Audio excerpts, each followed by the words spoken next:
Ladies and gentlemen, welcome back to yet another podcast episode.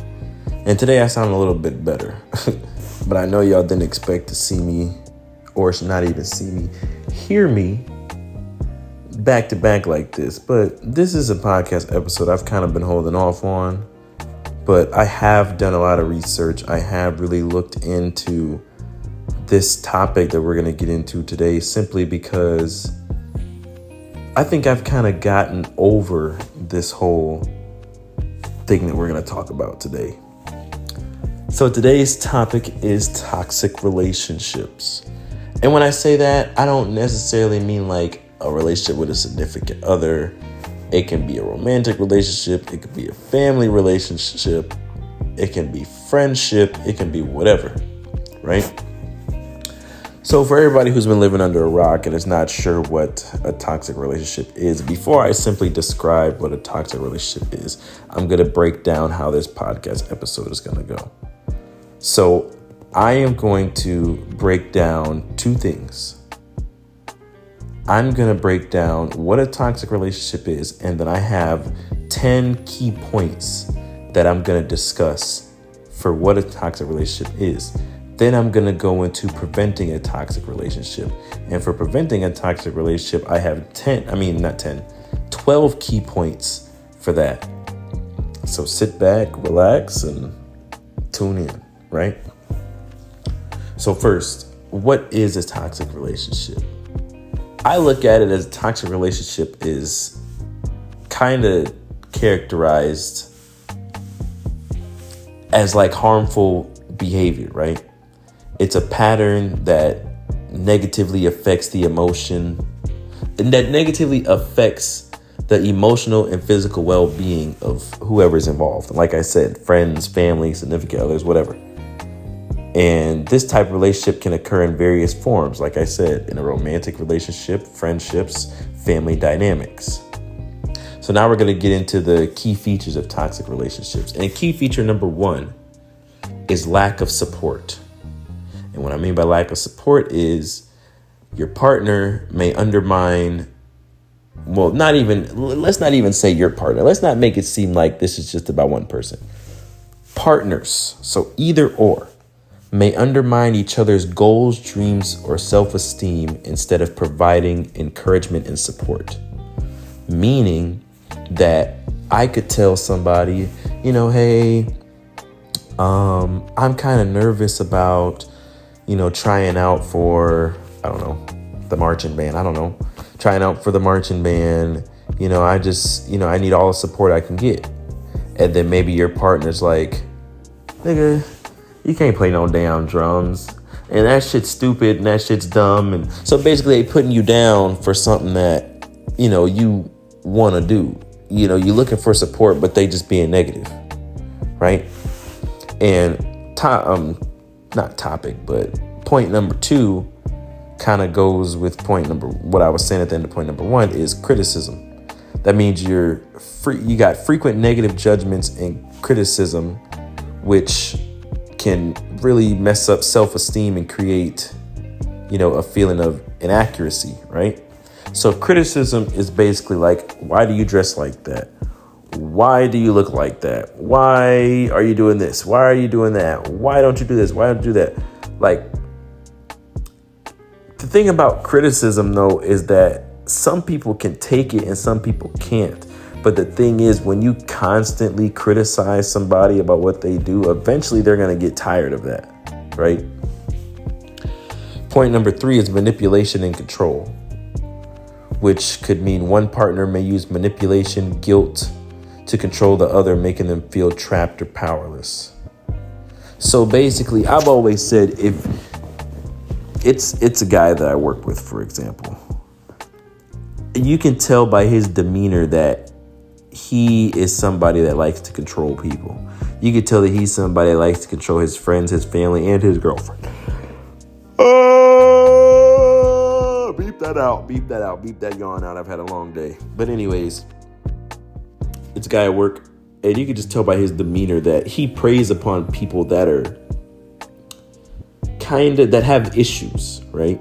because he knows that it's easier to control those people. And it's really, really messed up. And it's really, really hard to like sit there, like when he's on the phone with his girlfriend, how he talks to his girlfriend, how he talks to his friends. It's just, I don't know. Point number 4 is disrespect. And that simply means a lack of respect for boundaries, feelings, and opinions, which is what's really the most common thing in toxic relationships. See, a lot of people really don't know their relationship is toxic until after the fact. And it's like, I didn't realize that my last relationship was toxic, of course, until after the fact. Point number 5, and this is so important because I think a lot of people lack this. A lot of people lack communication. So point number 5 is poor communication, right? Communication may be characterized by sarcasm or avoidance, leading to misunderstandings and unresolved conflicts. So basically what you could do, what a lot of people do, a lot of people are bad at communication. But the thing is, it's just, communication is something, I think the older I got, because I did used to be real bad at communication, but the older I got, the more I understood how important communication was. Because like I said, I could be mad and you assuming that I'm mad at you when I'm not really mad at you. But if I would have just communicated that with you, like, hey, so-and-so happened today, I'm really not feeling it today, blah, blah, blah. It's not you, something else happened. You know what I'm saying? That could avoid, somebody thinking like, damn, what did I do? Or damn, how did I do this or do that? Point number 6 leads us to jealousy and possessiveness. And excessive jealousy or possessiveness can lead to controlling behavior and mistrust. Jealousy. Jealousy is something that I think should also be communicated. If I'm doing something that's making, or if I'm around somebody or doing something that's making you jealous, let me know that. Because I'm the type of person that I understand. So if I'm doing something and you're getting jealous, just communicate that with me. And then, we can work. Okay, if you don't want me to do that, I ain't going to do it. You know what I'm saying? Blah, blah, blah. But, yeah. So that leads us to point number 7, which is emotional or physical abuse, which is any form of abuse, whether emotional, verbal, or physical. That's a big ass sign of a toxic relationship.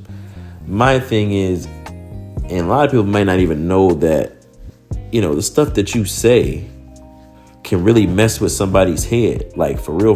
The stuff that you say can really affect somebody. You might not necessarily have to put your hands on anybody, but the words that you say, verbal abuse, that's, Which brings us to point number 8, which is neglect. And it's one partner may neglect the emotional or physical needs of the other, leading to feelings of loneliness and abandonment. And see, that's kind of crazy to me, because if I was ever in a relationship with somebody, I wish I would just neglect them. Like, that just doesn't make any sense to me. That doesn't make any sense at all. Why would you be with somebody that you're just going to totally ignore? Like, that makes no sense to me.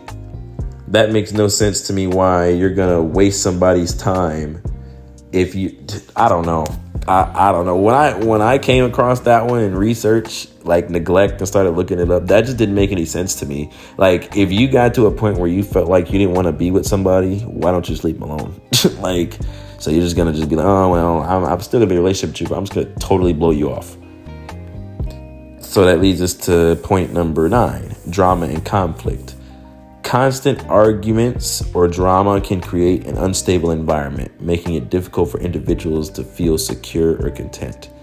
So if you're somebody that always wants to argue, or somebody that always starts problems, do not get in a relationship. Hello. Because that was the problem. Also the problem with my past relationship. It was just constant arguments over absolutely nothing. It was arguments over assumptions, which leads back to the communication thing. It was arguments over this, arguments over that. It was just so many little things. Now that I'm older, I hate arguing. I do not like arguing whatsoever. If somebody feels need they're going to argue with me, I try to de-escalate the situation as quick as possible, because I'm just too old to be trying to argue. I'm too old to be trying to go back and forth with somebody. I am about to be 23. I'm just too old for that. The last point which point number 10 is lack of accountability. One or both partners may refuse to take responsibility for their actions, leading to unresolved issues and resentment. So the thing is, lack of accountability, that goes further than, way further than toxic relationships. You can not take accountability at work. You can knock something over. You can damage something and just not take accountability. That is something that a lot of people, I think, need to work on as well. Even I used to be bad at that, but I'm not gonna lie to y'all. Y'all know I'm gonna keep it 100. I used to be real bad at that, but I've gotten better. And I just realized that being in a toxic relationship can lead to like mental health issues, like anxiety, depression, low self-esteem. So I just wanted to share that with y'all because, recognizing the signs, is crucial, for somebody in their relationship, and also, it's okay to seek help if needed, ending. I wrote down ending or improving a toxic relationship often requires open communication, boundaries, and sometimes professional support. But the thing is, if a relationship is so bad, I don't really think it's worth improving. I just think it just should end. You guys should go your separate ways. Like, don't try to improve something that cannot be improved. You know what I'm saying? So now that I got that out of the way, the next thing is preventing a toxic relationship. Preventing a relationship from being toxic, it involves it's basically just the opposite of what I just said. It involves healthy communication, respect, and emotional support. The first thing is open communication. Like I said, it's the opposite of the list from before. Number 1 is open communication, encouraging honest and open dialogue about feelings, needs, and concerns, making it a norm to discuss issues as they arise rather than letting them fester. So basically, if I have an issue or if you do something I don't like, I should be able to say, hey, so-and-so, I'm not gonna lie, that kind of bothered me. And we should be like, okay, we talk about it and then we, move on. There's no need to sit there and argue. You know what I'm saying? If I was ever getting in a relationship and we can't communicate, it ain't somebody I want to be with. I just want to communicate the issue. I don't want to argue. I don't want to fight. I don't want to fuss. I just want us just to be in a good position. So number 2 is set boundaries. Establish clear boundaries regarding personal space, emotional needs, and acceptable behaviors. Respect each other's boundaries and be willing to discuss them if they change. So as far as set boundaries, okay. For example, I don't know, because I ain't gonna lie, I've never set boundaries before. My only boundary that I set is if you ever feel like you don't want to be with me anymore, let me know. I will respect you more if you just tell me than doing some sneaky stuff. You know what I'm saying? So that's always going to be my number 1 thing of anybody I've ever talked to or dated. That is the only thing I've ever told them. If you ever get to a point where you feel like you don't want to be with me or you don't want to, do whatever you feel like you feel in somebody else, just let me know. And yeah, I'll probably be hurt, no lie, but I would respect you more if you just told me. So point number 3, practice active listening. Make an effort to listen actively to your partner without interruptions, validate their feelings, and show empathy, even if you don't necessarily agree. So the thing is, if I'm talking to you and I'm telling you some real stuff, I don't want you to be, gazing off or cutting me off or whatever. So, I don't know. I just feel like in a relationship, I should be able to come to you about anything. So I would hope that, you can at least act like you're listening to me. You know what I'm saying? Point number 4, show appreciation. Regularly express gratitude and appreciation for each other. Acknowledging the positive aspects of the relationships can also strengthen your bond. So that, as far as showing appreciation, my thing is, I show appreciation in multiple ways. I always will tell somebody, like I said, relationship, friendship, whatever. I'll always tell somebody I appreciate them, because I'm the type of person, I appreciate little things. And I also know that people don't have to do the stuff that they do for me. Even if it's something oh so very little, you did not have to do that for me. So I'm going to always show appreciation. I'm going to always tell you I appreciate you. I'm always show you that I appreciate you. That's something that's important, because a lot of people don't feel appreciated, but a lot of people don't know how to show appreciation, if y'all get what I'm saying. Which leads us to number 5. Manage conflict, right?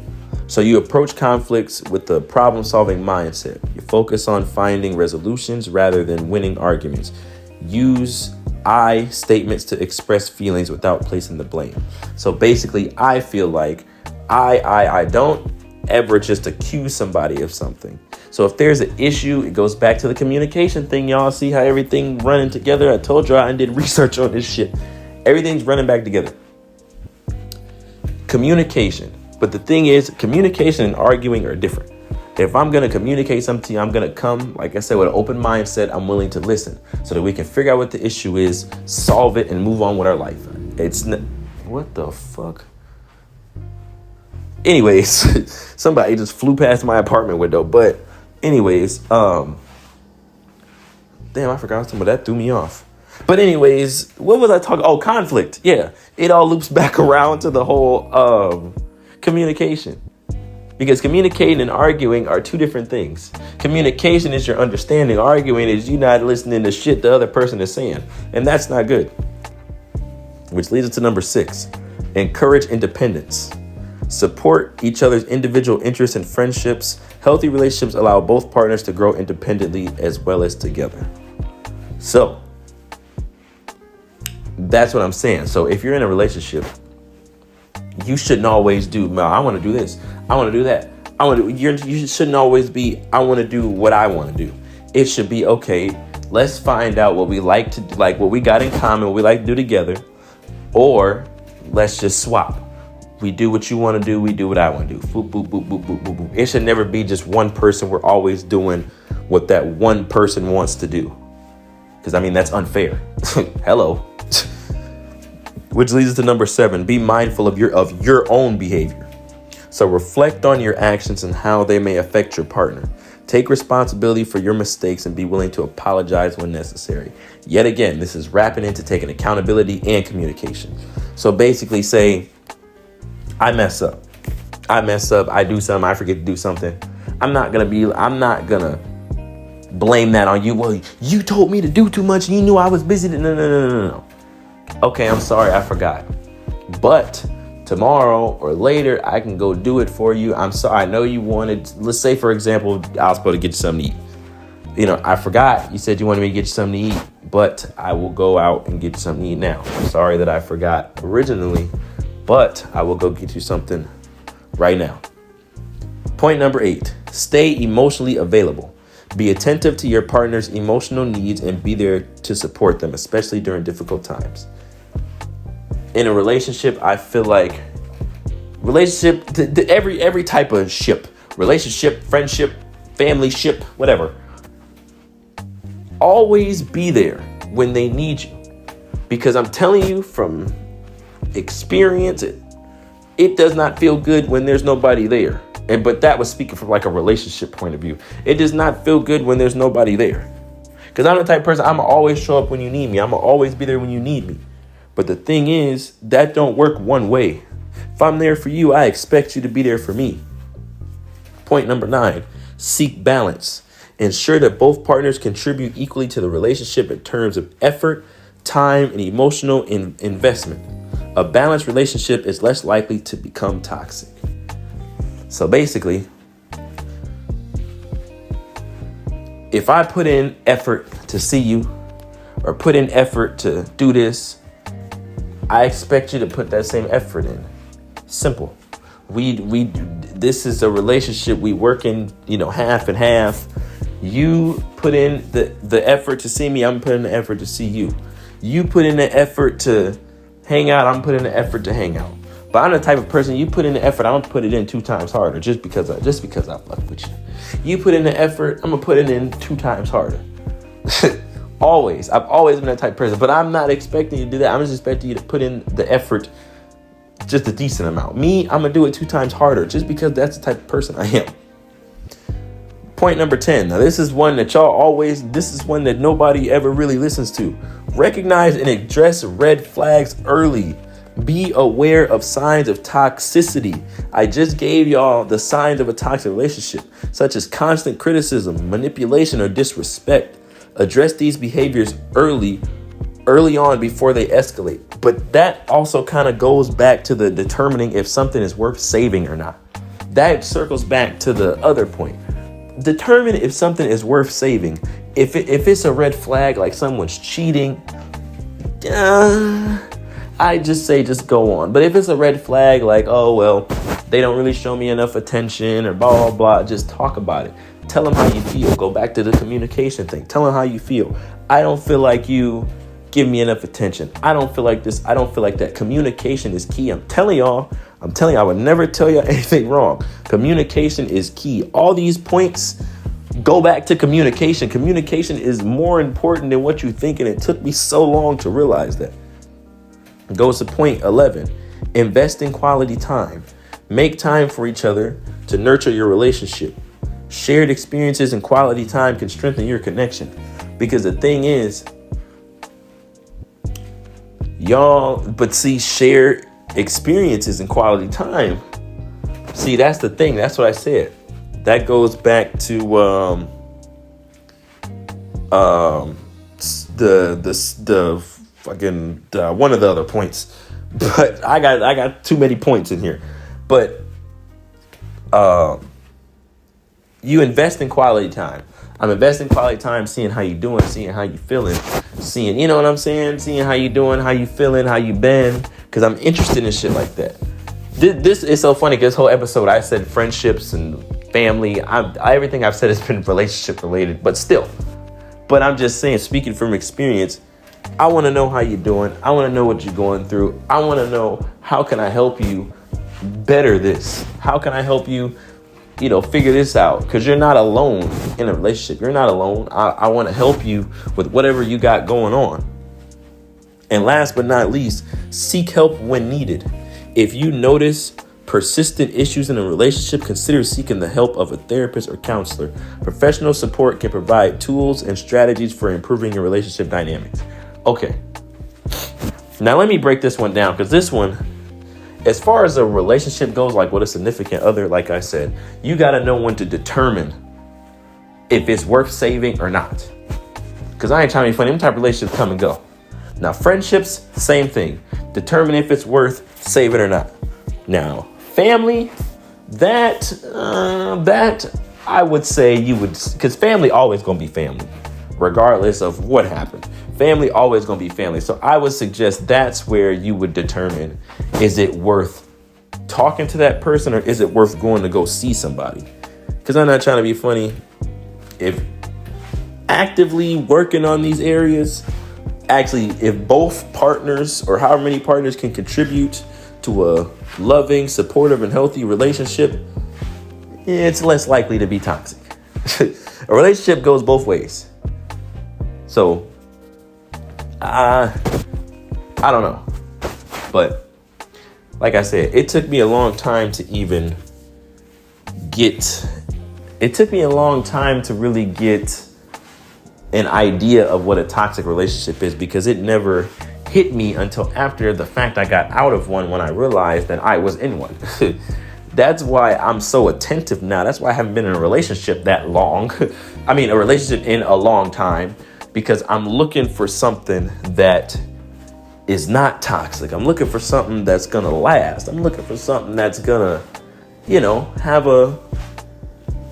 Because I'm not trying to be funny or brag or anything. I think I'm a pretty cool dude. I think I'm a pretty nice guy. So I just don't want anyone to take advantage of me. That's what it is. Because that's kind of how I felt like my last relationship was. I kind of feel like I was being taken advantage of. And I don't want to go through that again, So, ladies and gentlemen, that's what a toxic relationship is and how to avoid one. This is the second episode in the matter of what? Is this the second episode this week? I want to fucking roll. But hopefully I'll probably do 2 more episodes of audio, and then I'm going to start going back to me. I'm starting to get a little setup going that I've been working on for a minute. So that's why I've only been doing these audio episodes. But I hope y'all still tapping in. I thank everybody who's been tapping in. I really, really do appreciate it. This podcast has gotten me through so much. It's been my platform to talk and say whatever.